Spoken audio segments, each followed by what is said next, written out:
There's security elements to some of these deployments that when you are limited to using a private APN with an MNO, like you go in, you're basically renting a giant Cisco rack that all your traffic goes through. It doesn't touch any of the other traffic. You're now locked into that MNO. You're going to be having to just use them as your sole carrier. And now you have some lack of flexibility maybe in dealing with different types of deployment areas. Talk to me about some of the constraints that you've come across in deployments that don't have that blended option or a multi-carrier even.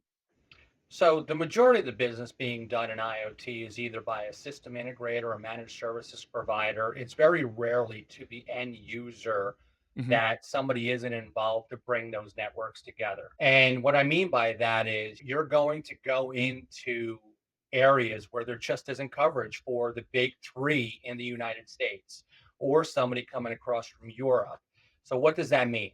It means that you're never really looking at a single pane of glass, meaning that Mhm. you could look at a Verizon, an AT&T, a T-Mobile, or even a US Cellular or one of the providers from Europe. So when you do it in an environment where that SIM, that protocol, that device needs to report back, because after all, IoT is about being able to get something to a device so it reports back to you for that knowledgeable asset environment for you to learn from. So, not one single carrier is going to have coverage in that environment all the time. And very few times, Ryan, it's not one warehouse or it's not one factory. They could have five across the country, 30 across the country. So, what do they want? They want what we call in the business a single throat to choke.